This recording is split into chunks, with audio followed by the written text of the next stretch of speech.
皆さんこんにちは、さきなです。Hi everyone, I'm your Japanese teacher, Sakina. How is your kanji study going? If you have studied kanji before, you have probably had a moment like, I study kanji very hard, but I just forget everything the next day. Or, I have seen this kanji before, but I don't remember what it means or how to read it.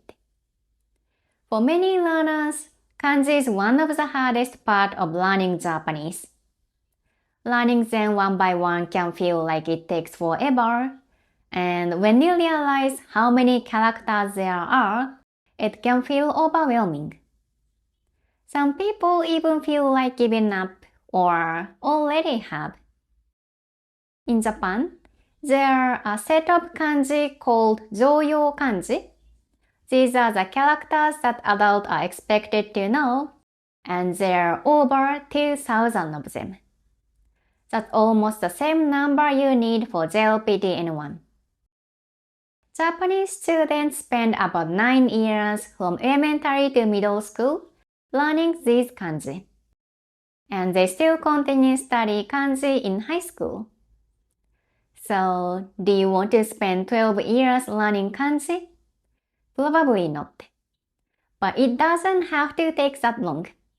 If you study the right way, you can build a solid kanji skill in just a few years. What really matters is how you study. So in this video, I'm going to share 3 tips that will help remember kanji and actually use them. The last one's really helpful, so make sure to watch until the end. Then let's get started. それでは始めましょう。Tip 1. Think of kanji as a puzzle. First, think of kanji as a puzzle, not just lines. If you see kanji as a random strokes, every character feels new and it gets overwhelming. For example, let's look at this kanji. 話. If you try to memorize all the strokes, it's hard. But if you break it down, it's actually made of these 3 smaller parts, 言う, 線, and 口. And the left side, the one looks like 言う, this is the radical for this kanji. Radical is the common component in kanji that often gives a hint about its meaning or category.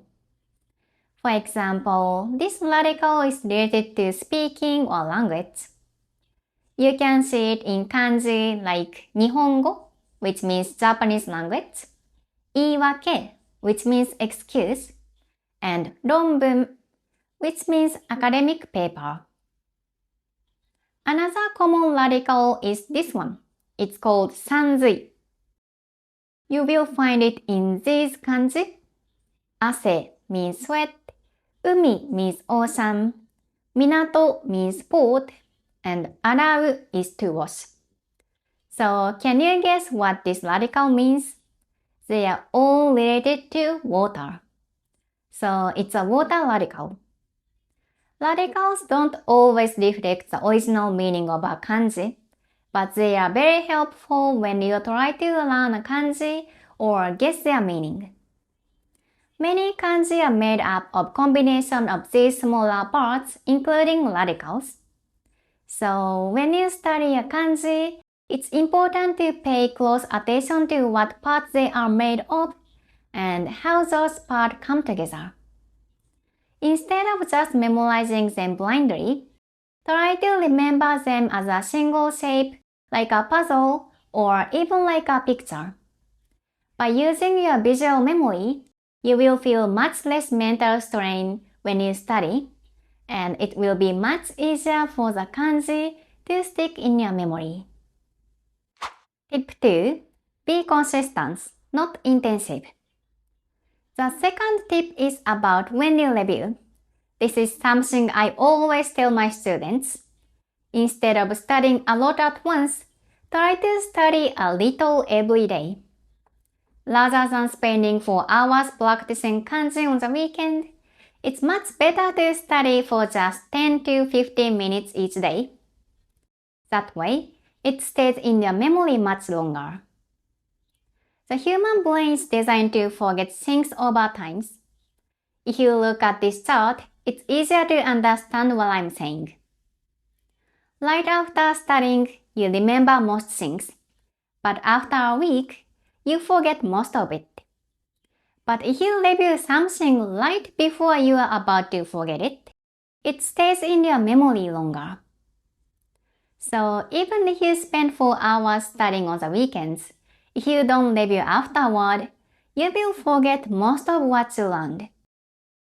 But if you take even a small amount of time to review repeatedly, it becomes easier for your brain to retain the information, and your short-term memory gradually turns into a long-term memory. So for example, if you learn 5 new kanji today, review them again tomorrow for about 10 minutes. The next day, spend just 5 minutes to review them. Then check them again after 3 days, 5 days, and 1 week. By gradually spacing out your review like this, even if each study session is short, it's much less stressful and more efficient than studying everything all at once. And it helps you remember things for long term. This method is called the spaced repetition system. It is widely known to be highly effective for memorizing vocabulary, not only in Japanese but also in many other languages. But deciding which kanji to review and when to review them can be quite difficult. So here is an app I'd like to recommend. It's MochiKanji Learn Japanese. I have actually introduced this app before in other videos. It's generally very useful for learning Japanese, especially for memorizing kanji and vocabulary. So I'd like to introduce it again. MochiKanji is a Japanese learning app where you can study vocabulary and kanji together. You can easily make progress anytime using your spare time, as long as your phone or device has internet access. In the vocabulary section, there are many different courses where you can learn vocabulary and kanji at the same time. For example, there are courses from JLPT N5 to N2, courses based on popular textbooks like Genki and Minna no Nihongo, and even specialized vocabulary for fields like IT or nursing. So whether you are just starting to learn kanji or you already have some knowledge, anyone can choose the course that matches their level and goals. Each course is divided into small topics, and each topics are short lessons with only 8 to 10 words, so it feels light and easy to follow. It includes flashcards with images and audio, quizzes, and even lets you practice writing kanji. Actually, writing kanji with your finger helps you remember them much more effectively than just looking at them. And if you want to focus only on kanji, you can tap the kanji tab at the bottom right. There, you can practice each kanji one by one, including mnemonics, stroke order, meaning, and vocabulary that uses that kanji. Just like the vocabulary section, each lesson has less than 10 kanji, so it's easy to plan your study, like doing 1 lesson a day. And feature I recommend the most is the app applies SRS method I introduced before, and automatically calculates the best timing for review, based on when you are likely to forget what you have learned, and remind you to review it so you don't lose progress and remember kanji without burning out. They call this golden time. So you don't need to create your own review schedule, they do that for you. When you get a notification on your phone, you can just open the app for 5 to 10 minutes. So whenever you have a little free time, open MochiKanji, review a few words and kanji, and you will be surprised how much you can learn and remember in a short time. Besides, MochiKanji tracks your learning streak and progress to help motivate you to study every day. Even if you are busy, you can do a quick mini review on the app to keep your streak going. It's available on Apple Store, Google Play, and the official website, and you can give it a try for free first. I will leave the link in the description, so feel free to check it out. Tip 3. Find kanji in real life. The third tip is find the kanji you have learned in real life. After you learn a kanji from a textbook or an app, try to find them in real Japanese. Anime subtitles, manga, YouTube videos, social media posts, and if you are in Japan, things like signs in the street or menus. Anywhere is fine. Just start paying attention to the kanji around you.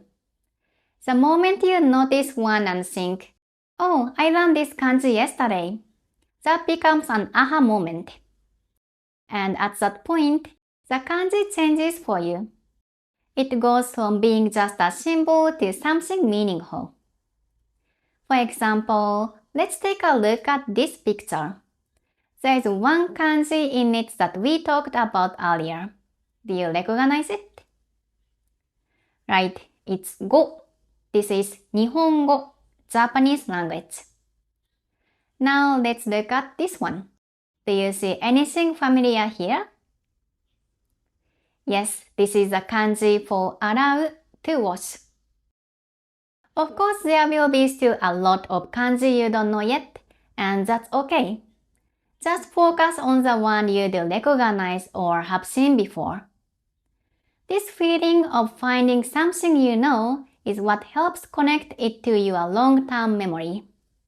And once you start recognizing kanji, it will naturally become curious about more you don't know yet. You might think, "I already know this one, so what about that one? What does it mean?" And when you look it up, you end up learning a new kanji as well. And MochiKanji also helps you when you want to look for a kanji you don't know. There is a dictionary feature in the app, and if you tap the search icon and use the scan text function, you can take a picture and check the meaning of the kanji instantly. So even if you don't know how to read it, you can still look it up easily, which makes it very convenient. So if you use the MochiKanji app, definitely try using this feature as well to support your kanji learning.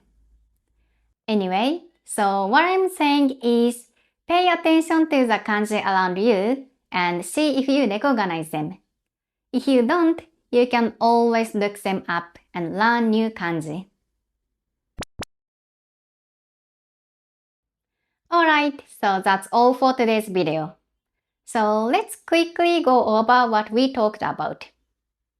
First, think of kanji as a puzzle and try to understand what parts they are made of, especially radicals, and remember them visually. Second, study a little every day, even if it's just a short amount of time. And finally, try to find the kanji in your daily life and learn from real-life materials. I hope these tips help you study kanji, and the MochiKanji app I mentioned in this video should also be really helpful. I'm rooting for your kanji and Japanese learning. If you think this video was helpful, please give it a thumbs up and subscribe. And if you have any other tips for learning kanji, feel free to share them in the comments. It will help other learners. And I also teach Japanese on Instagram, so don't forget to follow me there.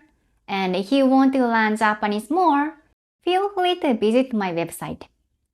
You can download the free ebook with learning roadmap and 100 useful Japanese expressions.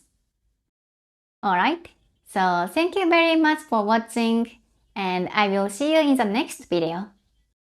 ありがとうございます。また次のビデオで会いましょう。バイバーイ。